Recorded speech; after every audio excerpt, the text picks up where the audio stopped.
I had to say that because I look at my friends that are in healthy relationships and I'm so happy for them.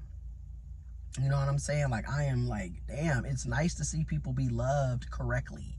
I look at my friends who have good paying jobs, good careers, and they're working in fields that they genuinely have an interest in. And I'm so happy for them.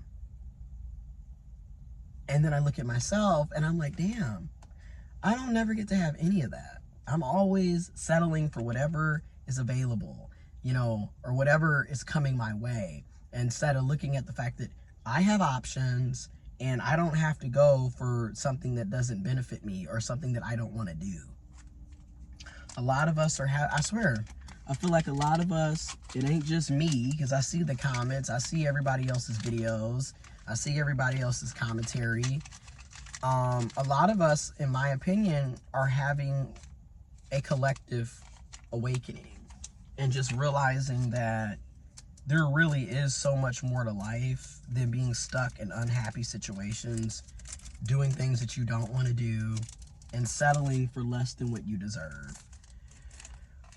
Now, when it comes to the romantic relationships and all of that, because I got other things to talk about as well, you know me. And it's morning, wake and bake, before I even have to get ready to go to work. Wake and bake. Got my coffee. Shout out to the coffee beanery.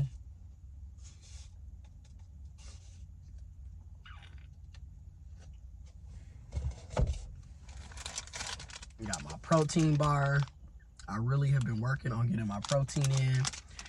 If you are somebody that wants to get your protein in, y'all gotta check out this. This is Chef Robert Irvine's Fit Crunch. These bad boys taste so good. So good. And you probably wonder how many, it's 30 grams of protein in this bar, and it's 380 calories. I think the calories are a bit up there, but you figure you're getting 30 grams of protein. The sodium is a bit high too. It's like 21%. I'm just gonna be real. But when you look at your carbs, because that's what a lot of people are looking at, you got 27 grams of carbs, which is 10%, 30 grams of protein, which is 45%. You only have 6 grams of sugar, which is good because you don't want a bunch of sugar. You don't want a bunch of carbs if you're trying to lose weight, or you're trying to cut, or you're trying to lean out. And you definitely don't want a bunch of sugar, because sugar really, arguably, is where a lot of people, sugar and carbs is where a lot of people are finding the pot belly, getting fat, etc. But that's a whole nother point. I'm about to roll up, because in order for me to actually eat this, I gotta have appetite. But you gotta dig deep. You gotta dig deep. I'll be the first to say, you gotta dig deep. This is one of those. So for me, I look at a lot of different aspects. Okay? Because a lot of us are looking for similar things, but even though we're looking for similar things, we're still individuals, and everyone is going to have a different experience and outcome. And a lot of times, speaking as an intersex trans man who happens to be gay, yep, I'm gay, I'm black, I'm intersex, I'm trans. It's like a quadruple effect of marginalization.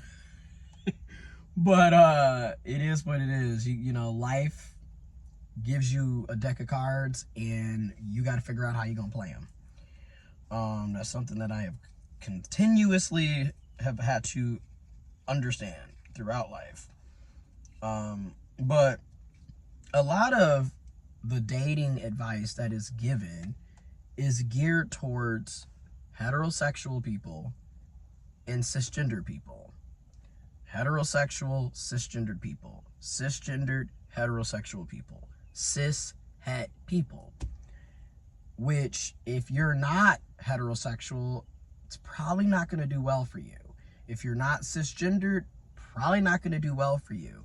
And if you're neither, probably not going to do well for you, because a lot of what's being told to us as advice is, you know, is not going to work necessarily for somebody that's intersex and trans. And it just needs to be said.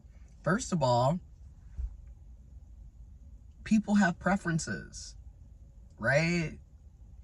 And a lot of times when you're not the default, you're not what's considered normal, you're not going to be people's preference.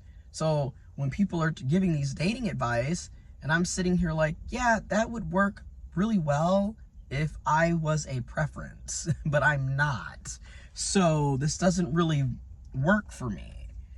You know, a lot of times when you're not a preference, and let me say it again, I'm not saying this to be, you know, some boo-hoo pity party, because like I said, I've been out the closet since October 11th, 2018. I've been on gender affirming hormones since July of 2019.